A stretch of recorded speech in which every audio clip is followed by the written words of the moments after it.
부활이라는 말은 이 세상에서 흔하게 쓰일 수 있는 말이 아닙니다. 왜냐하면 부활은 너무나 특별한 이야기이기 때문입니다. 만약 어떤 사람이 부활에 대한 이야기를 쓰려고 한다면 온갖 상상력을 동원하여 화려하고 극적인 장면으로 묘사할 것이 분명합니다.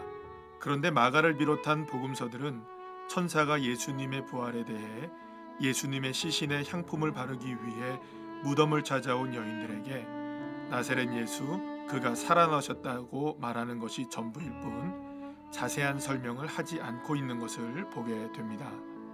그렇다면 왜 마가는 그토록 중요한 예수님의 부활을 좀 더 자세하게, 좀 더 확실하게 알려주지 않고 있는 것일까요? 그런데 한 가지 알아야 할 것이 있습니다. 부활은 이 세상에 존재하는 이야기가 아니라는 것입니다. 부활은 그 자체가 신비입니다. 그래서 성경은 예수님의 부활을 자세하게 설명하고 있지 않는 것입니다. 아니, 설명할 수가 없었던 것입니다. 왜냐하면 인간의 언어와 글로 예수님의 부활이 표현되는 순간 그것은 인간의 것이 되기 때문입니다. 부활은 결코 인간의 것이 아니라 온전히 하나님의 이야기이며 하나님의 신비이기 때문입니다. 그렇기 때문에 부활은 우리에게 단 하나만을 요구합니다. 바로 믿음입니다. 부활은 설명되고 이해되기 때문에 알 수 있는 그 무엇이 아닙니다. 오직 믿음으로만 받아들일 수 있는 것입니다. 그런데 천사는 여인에게 십자가에 못 박히신 나사렛 예수를 찾는구나. 그가 살아나셨고 여기 계시지 아니하리라. 보라, 그를 두었던 곳이니라 라고 말합니다.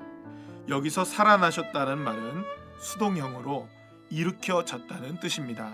그렇다면 우리는 예수님의 부활의 신비에 대한 한 가지 비밀을 풀 수 있게 됩니다.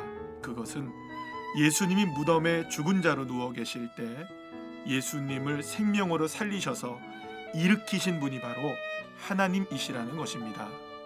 그리고 이렇게 죽음에서 부활하신 예수님은 잠자는 자들의 첫 열매가 되신 것입니다. 그렇다면 잠자는 자들은 누구입니까?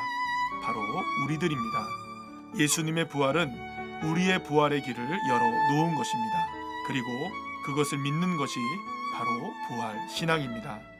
그런데 천사는 여인들에게 한 가지 사실을 더 말해주고 있습니다. 가서 그의 제자들과 베드로에게 이르기를 예수께서 너희보다 먼저 갈릴리로 가시나니 전에 너희에게 말씀하신 대로 너희가 거기서 배우리라 하라 하는지라. 갈릴리는 제자들의 삶의 터전이었고 예수님이 제자들에게 사명을 주신 곳이었으며 그 어느 곳보다 예수님과의 추억이 많은 장소였습니다. 그렇다면 왜 갈릴리에서 부활하신 예수님을 뵐 수 있는 것일까요? 부활하신 예수님을 만날 수 있는 곳은 평범한 삶의 자리이기 때문입니다. 지금 내가 예수님을 믿는 바로 그곳이며 사명을 받은 그곳이기 때문입니다. 그리고 예수님이 그곳에 이미 와 계신 것입니다.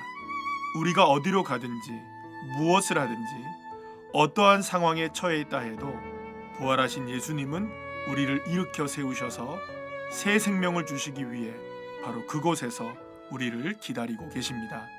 그리고 거기서 주님을 볼 수 있게 될 것입니다.